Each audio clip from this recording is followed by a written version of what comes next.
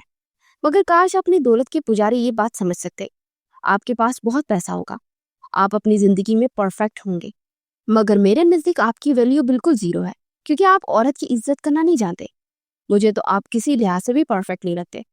آئلہ نے اس کی آنکھوں میں آنکھیں ڈال کر جرت سے کہا تو دنگ رہ گیا، جیسے اس کی بولتی بند ہو گئی ہو۔ یوں اس سے پہلے کہ وہ کچھ بھی بولتا، میری اوقات بار بار یاد نہ کرائیں، ایک ہی بار لکھ کر میرے ماتھے پر چپکا کے نہیں دیتے تاکہ بولنے کی زحمت نہ ہو آپ کو۔ آپ بتائیں، مجھ جیسے گٹر کے کیڑے اور گری ہوئی لڑکی کے لیے آپ کے روم میں کون سی جگہ ہے؟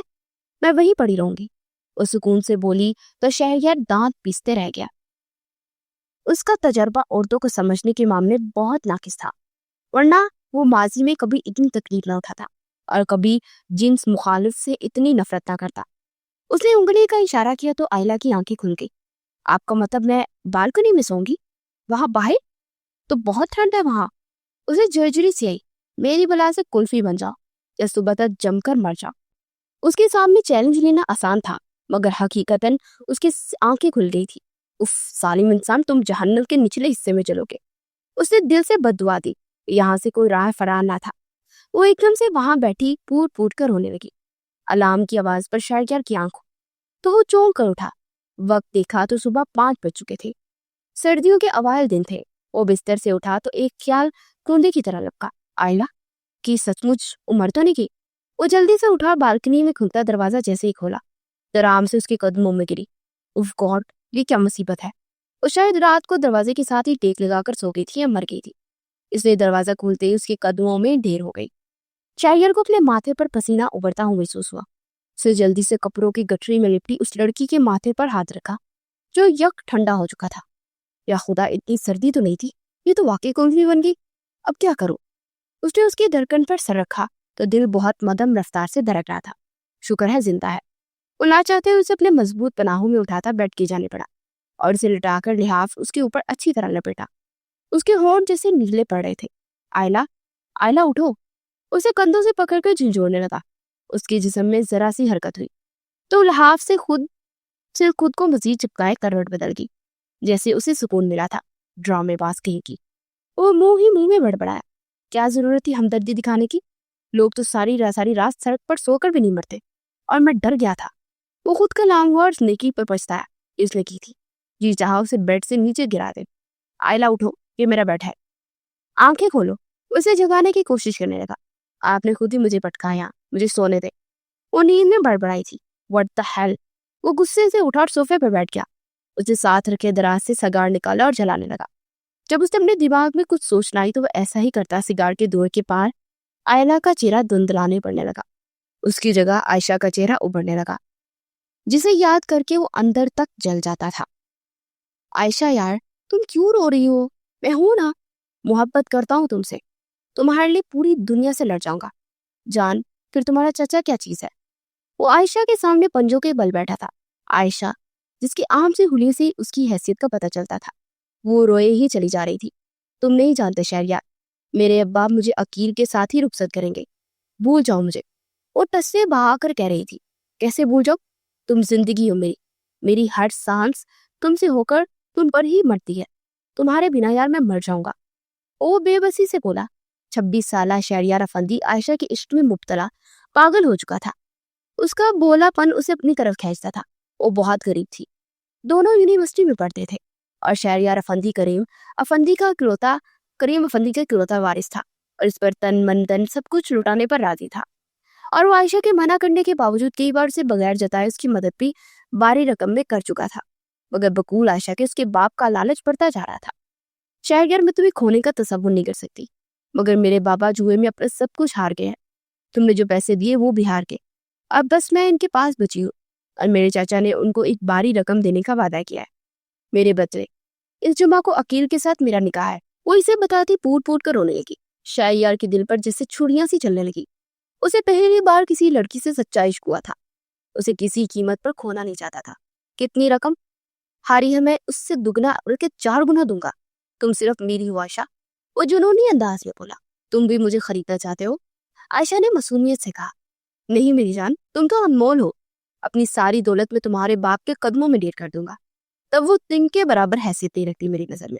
مجھے بتاؤ، میں خود تمہارے بابا سے ملنے آنا چاہتا ہوں. انہیں جو چاہیے وہ ان کو مل جائے گا.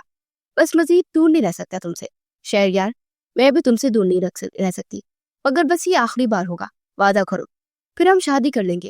عقیل سے میری جان چھوٹے گی مگر رقم مجھے تم دے دو. بابا سے ملوانے کا میرے نہیں لے سکتی. وہ ایک دم سٹپٹا گئی. ٹھیک ہے، میں بھی ٹرانسفر کروا دیتا، بس ایک کال کروں گا اور رقم وصول ہو جائے گی. عائشہ کھلکھلا اٹھی تھی. اس نے بہت باری رقم عائشہ کے بتائے ہوئے اکاؤنٹ میں ٹرانسفر کر دی. کریم صاحب کے علم میں لائے بغیر، کیونکہ ان کا مینیجر شہریار کا دوست بھی تھا. مگر اگلے دن عائشہ کا نام و نشان تک نہ تھا. یونیورسٹی میں اس نے بغیر بتائے ایڈریس پر پتا کیا، مگر وہاں تو کوئی اور ہی رہتا تھا. وہ مان ہی نہیں سکتا تھا کہ عائشہ اس کے ساتھ یہ سب کرے گی. مگر اگلے ہی ہفتے وہ عقیل کے ساتھ پراڈو میں سوار ہوتے کھلکھلا کر ہنستے. اس کی نظروں سے گزری تو سکتے میں رہ گیا. عائشہ جو اپنے عاشق عقیل کے ساتھ شہریار کو پھانسنے کا کھیل رچانے میں کامیاب ہوئی تھی، ایک دم سے یوں پکڑے جانے میں سکتے میں رہ گئی. شہریار دکھ اور ملال سے اسے دیکھ رہا تھا جیسے کوئی خواب دیکھ رہا تھا.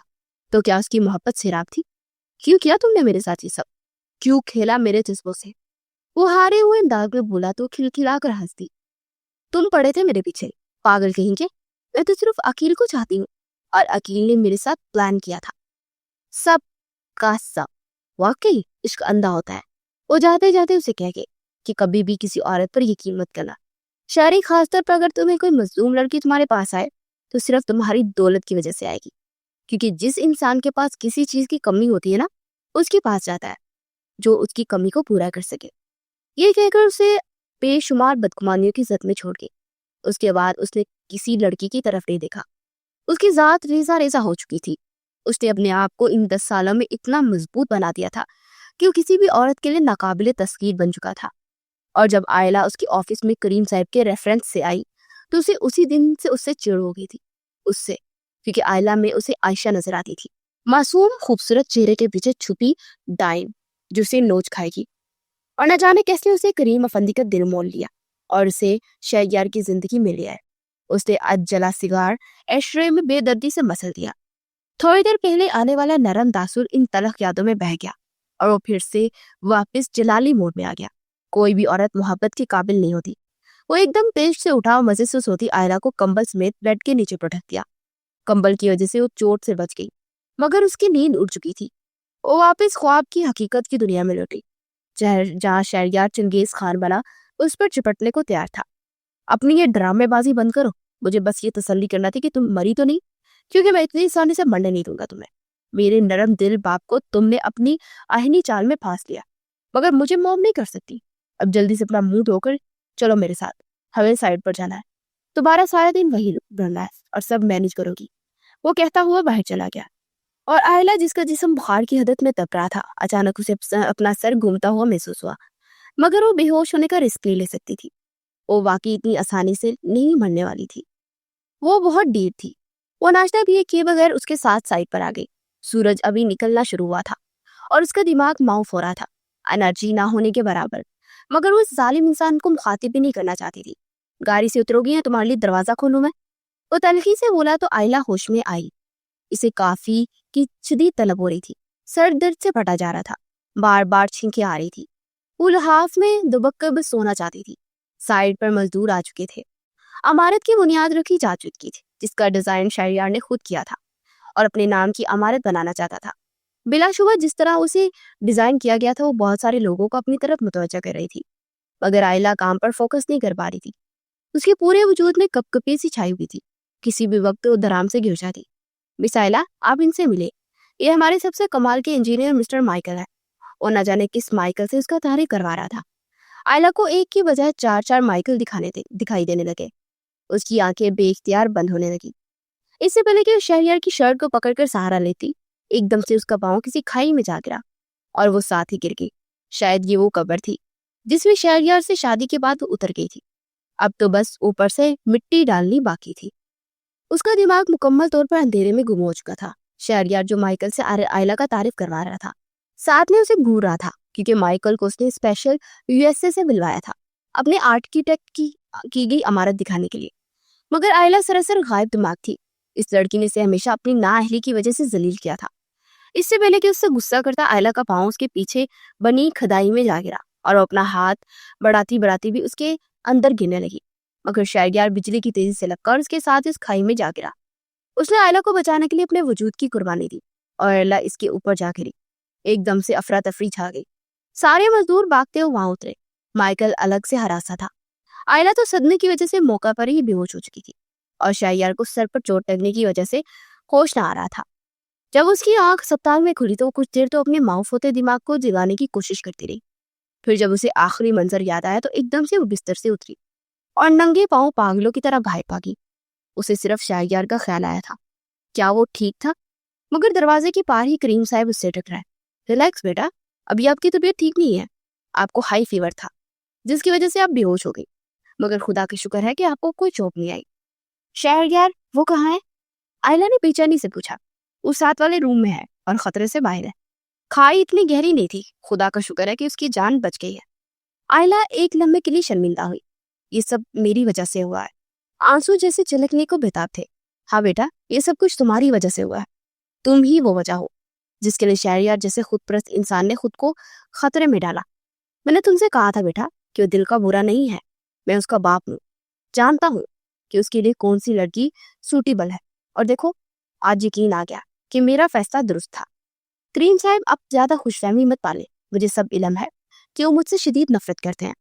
فی الحال تم اس کے روم میں جاؤ اور اسے ہوش آ گیا اور سب سے پہلے اس نے تمہارا نام لیا ہے. جاؤ شاباش. آئلہ حیران سی ساتھ والے روم میں چلی گئی تھی. شہریار کے سر پر پٹی اور ایک ٹانگ پر پلستر چڑھا ہوا تھا جو ہوا میں جھول رہا تھا. اس آکورڈ سی پوزیشن میں وہ آئلہ کو دیکھ کر لپیل گیا. تمہیں یہاں کس نے بلوایا؟ سکون نہیں ہے تمہیں، ڈرامے باز لڑکی؟ وہ ہمیشہ کی طرح سارا غصہ اس پر اتار کر بولا. جی میں تو ڈرامے کرتی ہوں، مگر آپ تو پوری ایکشن مووی والا سین پرفارم کیا ہے نا. ویسے ایک دم سے ویلن سے ہیرو والا سٹنٹ کیوں لیا؟ مر جانے دیتے مجھے. اس کی پہلو میں کھڑی ہو کر اس کے ماتھے پر اپنا ہاتھ رکھتے ہوئے بولی. شہریار کے جسم میں سکون کی ایک لہر دوڑی، مگر وہ بھی اپنے نام کا ایک تھا. او میڈم، مجھے چھونے کی اجازت نہیں ہے تمہیں. میں نہیں چاہتا کہ میری سائٹ پر کوئی بھی ورکرز اپنی بے وقوفی کی وجہ سے جان سے جاتا، ورنہ میری عمارت کھڑی ہونے سے پہلے زمین بوس ہو جاتی. او اچھا، کلیئر کرنے کا شکریہ. وہ اپنا ہاتھ ہٹا کر بولی. دل جیسے ٹوٹ سا گیا تھا. کیا ہو جاتا اگر وہ وضاحت نہ دیتا؟ وہ واپس پلٹنے لگی. اب کہاں جا رہی ہو؟ شہریار نے جیسے تشویش سے پوچھا. گھر جا رہی ہوں ریسٹ کرنے. سکون سے. آپ یہ کمرے میں بیڈ سے سوں گی تو آپ بھی کافی دن ادھر ہی رہیں گے نا؟ آئلہ نے مسکرا کر کہا تو وہ جیسے انگاروں پر لوٹنے لگا. خبردار، جو میرے بیڈ پر سوئی تو مجھ سے برا کوئی نہیں ہوگا. اچھا، کیا کر لیں گے آپ؟ پھر سے مجھے گرا دیں گے؟ اب ان کی حالت ایسی نہیں تھی مسٹر خروس نمبر 1. اتنا حروٹ اچھا نہیں ہوتا. اسے چھیڑتی ہوئی کمرے سے باہر آ گئی اور شہریار کا بس نہیں چل رہا تھا کہ اس کے ساتھ کیا کرے. یہ لڑکی مجھے پاگل کر دے گی. وہ جھنجھلایا سا تھا. بیٹا آرام سے قدم رکھو نا. زرتاشا بیگم نے اسے ساتھ لگائے لاؤنج میں داخل ہوئی. ماما میں اب چل نہیں سکتا ہوں، پلیز آپ مجھے چلنے دے. اسے جیسے کسی کے سہارے پر چلنا پسند نہیں تھا. زرتاشا بیگم نے اسے چھوڑ دیا. یہی لاؤنج میں بیٹھ جاؤ. اوپر ابھی تم کیسے جاؤ گے؟ ماما مجھے اپنے روم میں جانا، میں چلا جاؤں گا. نہ جانے اس بلا نے میرے روم کا کیا حشر کیا ہوگا. اسے سوچ کر ہی تب چڑھ گئی تھی. ارے بیٹا، وہ تو ساتھ والے روم میں رہتی رہی ہے، تمہارا روم بالکل اپنی جگہ پر ہے. زرتاشا مسکرا پر بولی تو ماں کی شکل دیکھنے لگا. مما کیا بات ہے؟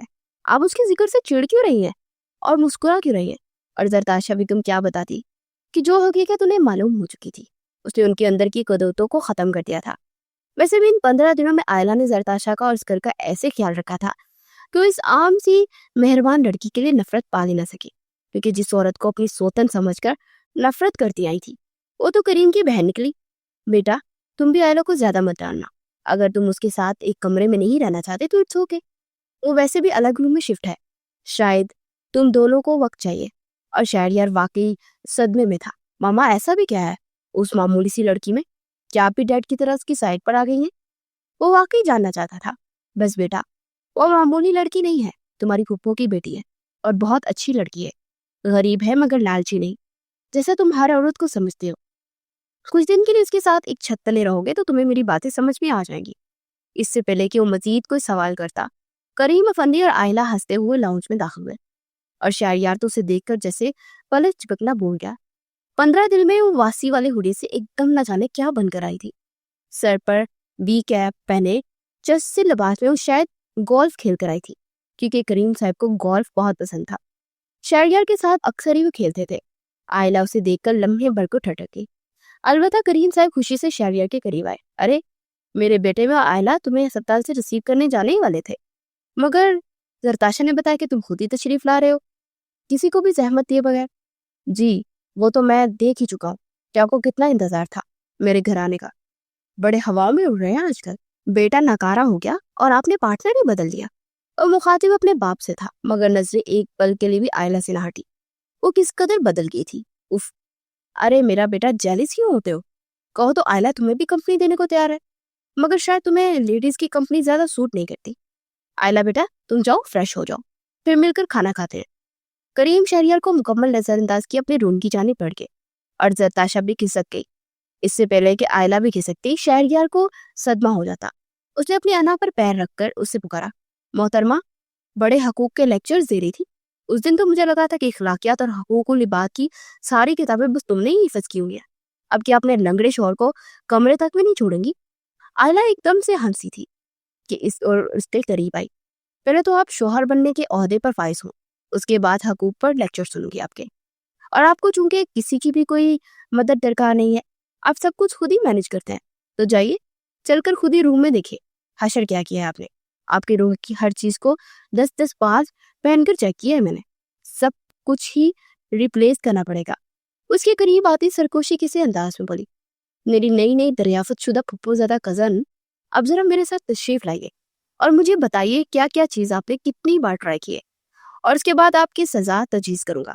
وہ بھی اس کے حکم دیتا آہستہ آہستہ سینے چڑھنے لگا، مگر آئلہ جانتی تھی کہ وہ اکیلا نہیں کر پائے گا، سو اس کے گرد اپنے بازو ہمال کے احتیاط سے اس کے ساتھ چلنے لگی۔ کمرے میں داخل ہوتے وہ ہانپنے لگی۔ بس اتنی سی جان تھی اس چڑیا میں، شہریار کو کیسے سو گے تم؟ اس کی بات نے آئلہ کا چہرہ سرخ کر دیا۔ مجھے آپ کے سہنے کا کوئی شوق نہیں ہے، میں آپ کی کروڑی کی جائیداد سے اپنا حصہ بہت جلد اپنے نام کروا کر ہمیشہ کے لیے فرار ہو جاؤں گی، کیونکہ آپ کی ہر عورت کے متعلق یہی رائے ہے نا۔ وہ تن سے بولی تو شہریار ایک دم سے خاموش ہو گیا۔ تو اس کی فرسٹ لو فیئر ہسٹری کے بارے میں وہ جان چکی تھی۔ تم یہ خیال غلط ثابت کر دو۔ وہ اس سے دور ہٹنے لگی تو شہریار نے اسے ایک دم اپنے بے حد قریب کیا۔ آئلہ کی دھڑکن بے ترتیب ہوئی۔ کاش یہ یونانی دیوتا اتنا کھڑوس نہ ہوتا تو آج وہ واقعی اس سے دور جانے کا نہ سوچتی۔ کیا سوچ رہی ہو؟ یہی کہ میں کھڑوس ہوں؟ ہاں؟ اس کی پی کیپ اتار کر اس کے جوڑے میں بندے بال کھول کر بولا، آپ میری سوچ کب سے پڑھنے لگے؟ بالکل سوچ رہی تھی میں، وہ ان کی آنکھوں میں آنکھیں ڈال کر بولی، آج رات میرے ساتھ رہو، کل تک تمہاری سوچ بدل دوں گا اپنے متعلق، آئی پرومس۔ اس کے بال کے لٹ اپنی انگلیوں میں مڑوڑ کر بولا، لگتا ہے ٹانگ کے ساتھ آپ کا غرور بھی ٹوٹ گیا ہے مسٹر اکڑو۔